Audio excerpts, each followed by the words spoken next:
안녕하십니까. 유미래 포럼 박영수입니다. AI 종합지 AI넷에서 저희가 올린 글들을 가지고 오늘도 배영훈 대표님이 나오셨습니다. 소개 안녕하세요. 해드립니다. 자, 오늘도 재미있는 이야기. 원엑스가 네오 감마 이걸 만들어가지고 참 놀라워요. 이미 그저 수천 가구에 한 대씩 줘서 가정용 휴머노이드로 우리가 하는 가사 도우미를 수천 마리를 풀어요. 올해 안에 풀어가지고 걔네들이 가사 도우미 역할 어떻게 하는지 실습, 실험, 시범 이런 걸 보여준다고 하고 가격은 그저 2만 달러, 3만 달러 정도라고 합니다. 네오 감마. 이것도 이제 여러분들 이제 노르웨이의 원엑스는 다 아시죠? 여러 번 설명해서 거기서 이제 만든 게 네오 알파, 네오 감마가 있는데 이제 네오 감마에 대한 얘기인데 네오 감마가 아직 시판되지는 않은 상태입니다. 그래서 이제 2025년 시판되기 전에 이게 가정에서 이 네오 감마가 사람들하고 활동하려면 무슨 일이 벌어질지 모르겠어요. 안전상의 문제라든가 뭐 여러 가지 문제가 생기는데 그거를 이제 한 수백 대에서 수천 대까지 이제 미리 만들어서 각 가정, 얼리 어댑터한테 뿌리는 거예요. 자, 이거를 가지고 한번 생활해봐라. 그러면 같이 시범적으로 생활하다 보니까 뭐가 불편하다, 뭐가 안 된다, 뭐가 불만, 이런 걸 다 적어내는 거예요. 그럼 그걸 가져다가 네오 감마를 다시 그거에 수정하고 보정하고 보완을 해서 이제 대량 생산을 가겠다 하는 하나의 시범 기관입니다. 우리 마인드봇도 이제 열대의 이런 것을 만들어서 미국에서 한국에서 이렇게 나눠서 가정에서 각 써보고 똑같은 이러한 테스트 기간을 거치려고 하고 있습니다. 그래서 모든 로봇은 시판하기 전에 반드시 이제 이러한 것들을 갖춰서 해야 되죠. 근데 이제 원엑스 피규어, 원엑스도 그렇고 이제 뭐 피규어도 뭐 같은 유사한 기회 갖고 있는데 이 원엑스에서 한번 GTC 아까 설명을 드린 우리 젠슨 황이 했던 GTC 쇼에서 한번 선을 보였어요. 그때 선을 보였는데 이게 막 한순간 로봇이 막 흔들리고 뭐 쓰러지면서 메르니라고 이제 원엑스의 대표이사인데 그 앞에 막 쓰러지기도 하고 그래서 실질적으로 올해 이 원엑스의 네오 감마가 사람들에게 좋은 모습은 보여주지 못했다고 합니다. 그만큼 휴머노이드 로봇을 만드는 게 어려운 것 같습니다. 이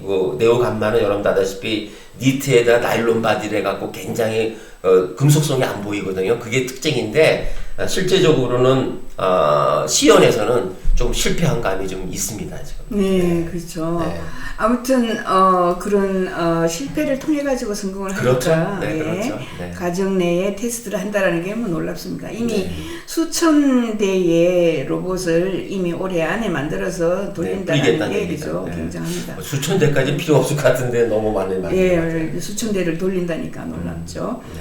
개인정보 보호 문제가 있을 수 있다. 지금 그죠. 데이터 수집하는 것은 개인정보 보호 문제가 있을 수 있습니다. 네. 이거 여러분들 잘 아셔야 되는 게 이제 테스트용 로봇이 우리 집에 온 거예요. 근데 우리 집에서 거기에 이제 카메라가 있고 다 찍잖아요. 근데 제가 만약에 옷을 벗고 있는 거예요. 빨간 벗고 있는데 갑자기 그걸 찍었어요. 걔는 보니까 우리 가족들은 다 볼 수 있습니다. 근데 그러면 그게 나가면 큰일 나지 않습니까? 그래서 이제 어떻게 하기로 했냐면은 자, 이러한 정보라든가 수집을 할 때는 반드시 시간을 두고 하겠다. 몇 시부터 몇 시까지 미리 그 집에다 알려주는 거예요. 그러면 그쪽에서 옷을 이제 잘 입고 막 아무 캐러지 않겠죠. 그래서 그런 목적으로 도와준다는 어떤 서명을 받고 이제 시작을 하는 겁니다. 그래서 개인정보 보호도 우리도 이제 테스트할 때 이런 거를 우리가 잘 따라서 해야 될 것 같습니다. 그렇죠. 우리 이야기를 다 들으니까 우리가 이야기를 하다가 그죠. 그렇죠. 뭐 국민은행에 오늘 가가지고 돈을 얼마를 그렇죠, 찾아야 되는데 뭐 그럼 어쩌고 이런 이야기들을 얘들이 다 기록을 하니까 그러니까요. 그런 이야기는 반드시 주의사항으로 미리 남겨야 될 것 같습니다. 그래서 이거를 로봇을 판매하면서 가장 큰 리스크가 개인정보 보호입니다. 그래서 그거에 대해서도 우리가 많은 전략을 수립을 해야 될 것 같습니다. 그래요. 일단 뭐 이렇게 실패를 거쳐서 자꾸 고쳐나가는 게 그죠. 그럼요. 큰 적이고 초기 테스트에서는 조금 뭐 문제가 있었다라는 거 정도 네, 알고 네, 계시면 그렇습니다. 됩니다. 네, 네. 그 다음 곡지는 일론 머스크의 로봇하고 보스턴 다이나믹스가 네.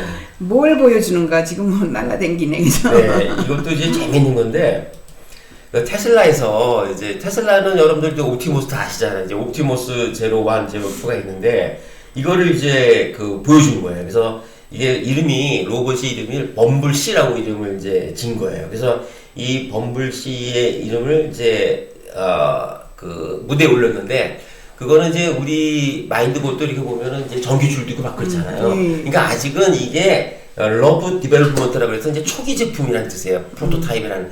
그게 올라왔는데 그 뭐 와서 그 너무 어수하게 이제 그 실제적으로 퍼포먼스를 한 거예요. 그러니까 이제 그 보시는 사람들이 예를 들면 AI 연구원인 필립 페이크니예프스키라는 사람이 뭐라고 얘기했냐면 야 이거는 완전한 사기입니다. 아니 너무 이렇게 혹독한 그 평을 해버린 거예요. 야 이게 무슨 로봇이냐 테슬라가 만든 게 막 이렇게 얘기도 하고 어느 것도 최첨단이 없다고 혹평을 하고 또 엔지니어드 아트의 CEO인 윌 잭슨이라는 사람들도 뭐라고 그랬냐면은 야 이거는 뭐 혼다의 뭐 아시모 로봇과 좀 개념이 좀 유사한 것 같은데 야 그 디자인은 무겁고 서투르고 동력도 비효율적이다. 그러니까 이게 전문가들이 전부 혹평을 한 거예요. 그래서 아마 일론 머스크가 굉장히 기분이 안 좋을 것 같아요. 그래서 좀 더 보완을 좀 많이 해서 좀 이제 그 지금 테슬라가 정신을 차려야 될 것 같습니다, 지금. 네, 그렇죠. 네. 우리가 처음에 흑백 TV 나왔을 때 너무 놀랬고, 그죠? 칼라 TV 나왔을 때 찌지직 하면서 제대로 잘 안 네, 돌아갔는데, 네, 그런, 시행착오를 거쳐서, 발전을 할 것입니다. 네. 예. 이것도 이제. 이 아까 네오 감마, 그죠? 그렇습니다. 2월에 공개된 네, 겁니다. 거기도 그죠? 좀 실패가 좀 많았다, 지금 얘기를 하고. 아무튼, 그래도 걸어 다니고, 그죠? 네, 이렇게 아유, 그래도 뭐 훌륭하죠. 이런 네, 거 저희 로봇 만들 입장에서 줄은 몰랐어요. 네, 예. 그렇습니다. 훌륭합니다. 그 다음에 지금 로보틱스 시뮬레이션을 위한 오픈소스 물리 엔진 뉴턴을 네. 발표했다. 이런 이야기가 나왔습니다. 네, 이 뉴턴은 굉장히 여러분들 관심 가져야 됩니다. 이때까지 우리는 자, 로봇에게 어떤 이제 명령을 줘서 어떤 행동을 하게끔 하길 때는 항상 우리가 학습을 시켜야 돼요. 많은 학습 데이터가 있어야지 로봇이 어떠한 좀 다른 환경에 가서도 이건 옛날에 내가 학습한 환경이야. 그래갖고 뭐 요리조리 잘 다니기도 하잖아요. 그렇지만 그게 어떻게 다 커버가 되겠어요. 근데 뉴턴은 뭐냐면은 이 로봇이 그 현실 세계를 자율적으로 인식하고 해석하고 추론하고 상호작용을 할 수 있어요. 그러니까 실제 쉽게 말하면 학습을 안 해도 마치 그 사람이 갑자기 태어났는데 15살짜리로 태어난 거예요. 그래갖고 자기가 알아서 다 배운 적은 없지만 지가 다 알아서 하는 거죠. 그래서 이것이 쓰일 수 있는 게 뭐냐면 무조코라고 하는데 멀티 조인트 다이나믹스 위드 컨택트라 해서 그러니까 이제 다종관절이라고 해서 우리 사람이 다종관절이거든요. 관절이 많잖아요. 이렇게 움직일 수도 있고 통뼈가 아니지 않습니까? 이런 관절을 가지고 있는 무조코라는 이제 특성을 가지고 있는 로봇에 이걸 활용해 갖고 쓰게 됐고 또 이 뉴턴을 제일 많이 쓴 게 뭐냐면 여러분도 디즈니사 지난번 동영상에도 보여드리겠지만 이 디즈니사에서 만든 그 아주 재밌는 로봇이 있죠. 그 여러분들 아마 그 아실 거예요. 그때 그 뭐였죠? 이게 디즈니 리서치에서 네, 그죠? 네, 알겠습니다. BDX 드로이드입니다. BDX 드로이드라는 그 로봇이 이걸 가지고 이제 그 뉴턴을 가지고 이제 그 나간 거예요. 그래서 로봇 캐릭터를 만드네, 그죠? 네, 그래서 이 로봇이 그 테마파크에 이제 디즈니 로봇이 있는데 그 디즈니 로봇이 거기서 수많은 사람들하고 같이 반응하고 대화하고 이런 것들을 이제 하게 된 거예요. 그래서 뉴턴을 최초로 그 적용한 것이 바로 디즈니 리서치에서 만든 그 BDX 드로이드입니다, 여러분들. 네, 굉장합니다. 예. 그다음에 엔비디아 그죠? 네. 이삭 GROOT인가 뭐 이런 네. 휴머노이드 로봇 개발 가속화한다 이렇게. 여러분들 쉽게 얘기를 말씀드릴게요. 아까 뉴턴하고 아니 또 이삭은 또 뭐냐? 이렇게 여러분들 생각하실 거죠? 이삭은 뭐냐면 이건 데이터가 엄청나게 많은 거예요. 그러니까 쉽게 말하면은 로봇을 학습을 시키기 위해서 엄청난 데이터들을 가지고 있는 하나의 플랫폼입니다. 그래서 이 데이터를 가지고 학습을 시킨 소프트웨어를 로봇에다가 다 심어갖고 내보내는 거예요. 아까 말씀드린 뉴턴은 그런 거 없이도 본인이 판단해갖고 추론을 할 수 있는 그 능력을 갖고, 그러니까 이거는 실제로 학습 데이터를 학습을 한 거고, 그러니까 이 두 개가 컨비네이션이 된다면 정말 막강한 로봇이 되고 별의별 일들을 우리가 다 시킬 수 있다는 얘기가 되는 거죠. 그래서 이 엔비디아가 이렇게 뉴턴과 이삭을 이렇게 만든다는 거는 정말 이 사람들이 어떤 그 미래에 대한 로봇을 이제 보급하기 위해서는 가장 중요한 게 로봇의 성능인데, 그러한 모든 성능을 개선하기 위한 기가 막힌 플랫폼들을 두 개를 개발했다는 걸 오늘 말씀을 드린 겁니다. 그렇죠. 네. 엔비디아가 전 세계 1위 기업을 하다가 그죠. 2, 3위 뭐 지금은 뭐 4, 5위 정도로 네. 왔다 갔다 하는 전 세계에서 가장 부자 기업인데, 그렇죠. 이게 네. 이런 로봇 개발을 가속화하는 데 도움이 되겠다 이렇게 천명하고 그렇습니다. 나섰습니다. 네, 예. 그렇습니다. 이것은 또 GROT에서 배운 걸대로 요리 하나보다 그죠? 네, 그렇습니다.